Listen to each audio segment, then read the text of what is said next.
Fala galera, tudo bem com vocês? Prof. Rafa aqui para nossa primeira aula online de História.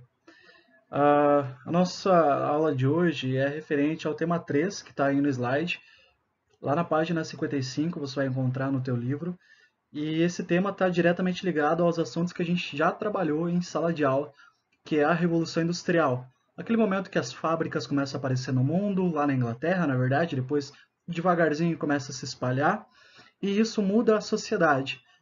A gente inventa a locomotiva a vapor, como você vê nessa imagem, é inventado os navios a vapor, enfim, uma série de máquinas que vai fazer uma revolução na sociedade. Por isso o nome Revolução Industrial. Então, pega o seu livro na página 55. Após o término dessa aula, você pode fazer o exercício 1 e 2 da página 60, que vai te ajudar aí também a lembrar desse conteúdo. A aula de hoje, pessoal, é para falar o seguinte: como que eram as condições de vida dessa galera nas fábricas, né? Porque a gente falou como é que surgiu a fábrica, como é que ela funcionava. Então, mas e dentro dela, como que as pessoas conviviam? Qual era a relação indústria e ser humano? Como é que era feito isso? Esse é o tema que a gente vai trabalhar hoje, tá bom? As partes que estão escritas aqui nos slides eu tirei todas do livro de vocês, beleza?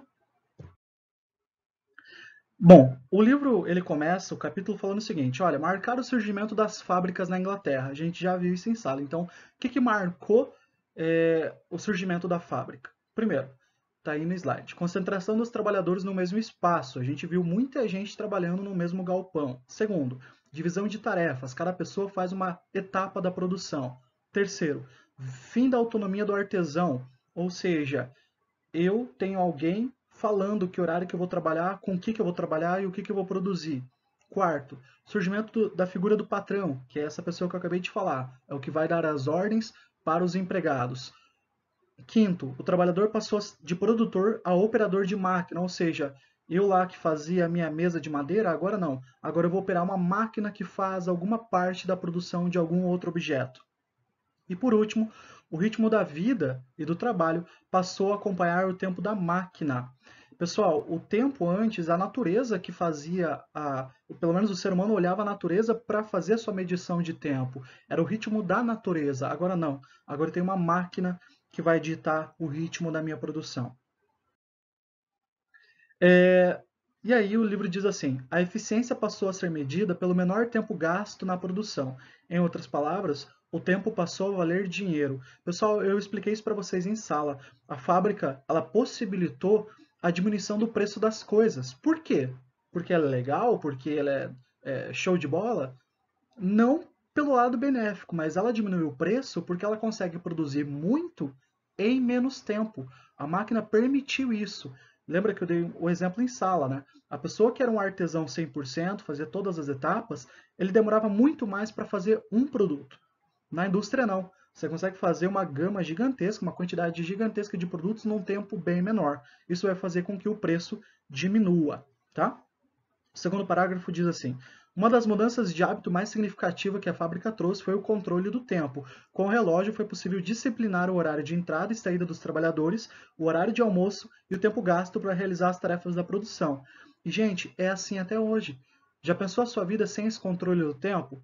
Pega lá nos tempos que a gente tinha aula na sala de aula, né? Você tinha um horário para entrar, um horário para ir para o intervalo, um horário para sair da escola, um horário para voltar para a escola, um horário para comer, um horário para dormir, um horário para fazer tarefa. Enfim, você controla esse horário até hoje. Então dá para dizer que a Revolução Industrial de 1750 ela tem reflexos até hoje. Então veja que a humanidade ela é baseada, ela começa a ser construída nessas ideias aqui no século XVIII, nessa na sala que a gente está vendo. Bom, em relação ao trabalho feminino, quais eram as condições? Já te adianto que não eram condições boas. Diz assim: em geral, a jornada diária era de 15 horas e os salários eram baixíssimos. As mulheres entraram nas fábricas visando complementar a renda familiar, mas como legalmente, ou seja, pela lei, elas viviam sob a tutela de seus pais ou maridos, seu salário não era visto como essencial para a família. Logo, os industriais usavam essa situação para pagar salários inferiores às mulheres, que realizavam as mesmas tarefas que os homens. Ou seja, Existe uma mulher e um homem dentro de uma fábrica. Os dois fazem o mesmo serviço, a mesma etapa da produção. Só que aqui na Inglaterra, em muitos lugares, era muito comum você encontrar a mulher ganhando muito menos. Por que isso? Porque moralmente na sociedade, a mulher era vista como aquela que está abaixo do marido, aquela que está abaixo do pai, sob a tutela do pai. Então, por isso, o salário dela não precisa ser igual. Claro, gente, isso aqui é um pensamento antigo, é um pensamento da Inglaterra no século XVIII, beleza? Então saiba que a condição de trabalho colocada para as mulheres era de forma inferior à condição colocada para os homens. Para as crianças, mesmíssima coisa, na verdade, pior ainda, né? Vamos lembrar que não tinha, eu já comentei com vocês, a proteção ao trabalho infantil, criança tem que brincar. Não, em muitas partes inglesas, nessa época, criança era visto como um mini adulto, né? Ou seja, pode trabalhar, então já vai trabalhar. E aí o livro diz assim: os donos das fábricas e das minas, né, das áreas de mineração, também empregavam muitas crianças, como você vê aí na foto, que começavam a trabalhar por volta de 7 anos de idade. O trabalho era monótono, cansativo e o salário correspondia em média à quinta parte do que era pago aos adultos. Ou seja, se um adulto homem ganhava lá um valor, a criança ganhava um quinto desse valor. Então a condição infantil em relação ao trabalho nas fábricas no século XVIII era mais complicada ainda do que das mulheres. Das mulheres já era ruim, já era complicado, já era precário. Das crianças era mais ainda. E aí você pergunta, tá, e onde é que essa galera morava, né? Qual que é a relação da moradia com as pessoas que trabalhavam nas fábricas? O livro diz assim: a maior parte das casas operárias localizava-se próximo às fábricas e era construída por ordem dos próprios empregadores que as alugavam para os trabalhadores. Ou seja, eu sou o dono da fábrica, você trabalha para mim. Eu construo a casa ali perto e você aluga para trabalhar na fábrica que é minha. Então, geralmente o dono da fábrica era dono das casas também. O segundo parágrafo diz assim: as casas, geralmente de 2 andares, eram geminadas. Prof, o que é ser geminada? Encostadinha, muro com muro, parede com parede. Abrigava um grande número de pessoas. Os banheiros eram fossas, ou seja, não tinha banheiro que a gente tem hoje com descarga. Era um buraco feito fora da casa, claro que com as suas devidas seguranças, né, tampa, etc. Mas era um buraco que tinha fora da casa usado como banheiro. Porque na época não existia rede de esgoto. Isso aqui vai ser motivo, gente, para muita doença se espalhar na época, porque você pensa o seguinte: um número gigantesco de pessoas indo trabalhar nas fábricas, e você imagina a aglomeração de gente morando, né, de pessoas morando várias famílias morando perto uma das outras, e aí chega uma hora que essa rede de esgoto, que na verdade era a fossa, né, é, poderia poluir o lençol freático. Então você tinha uma questão ambiental ligada aí aos banheiros. Aí você olha essa foto e você pensa, ah, professor, até que eram casas bonitinhas. Aí você olha essa foto aqui também e você fala, ah, professor, casas, né, ajeitadas, bonitinhas, uma do ladinho da outra. Então, essas fotos é de quando as casas estavam prontas. Só que depois que a galera vai morar nelas, o que você tem que saber é o seguinte, a condição era muito precária. Era muitas pessoas morando numa mesma casa, às vezes da mesma família, às vezes de outras, parecidos como a gente chama aqui no Brasil de cortiço, ou seja, muita gente morando no mesmo lugar, compartilhando os mesmos espaços, e aí a condição de vida acaba sendo precária. Aqui uma outra imagem que nós temos de moradias inglesas da época. Na verdade, isso aqui é do século XVIII, XIX, desculpa, mas se remete também ao século XVIII. E você percebe aí condições, né, até pela imagem, né, pela face das pessoas, você já deve imaginar que não era uma realidade esplendorosa, cheia de coisa boa. Não, a condição de vida dessas pessoas eram precárias na sua maioria. Não dá para falar de todo mundo, mas na grande maioria você tem essas condições em relação à moradia dessas pessoas. Esse slide aqui é o slide mais importante desse tema. Por quê? Porque isso aqui, gente, vai configurar um novo status na sociedade. Daqui a algum tempo a gente vai trabalhar um momento da história chamado de Revolução Francesa. A Revolução Francesa, na verdade, também chamada de Revolução Burguesa, foi uma classe social que tomou o poder porque não queria mais os reis mandando na França e em outros lugares. Aqui começa essa classe a se sustentar. Ela está se desenvolvendo desde a Idade Média, através do comércio, que é a classe da burguesia, só que aqui essa classe ela começa a ter características bem específicas. Então, nós temos aqui, nesse momento de Revolução Industrial, duas classes surgindo e se estruturando. A classe da burguesia, a classe, desculpa, do proletariado. A burguesia tem que saber quem é. Então, está escrito aí, ó, classe social constituída dos proprietários das fábricas, das máquinas, dos bancos, do comércio, das redes de transportes e das empresas. Ou seja, é a classe dona dos meios de produção.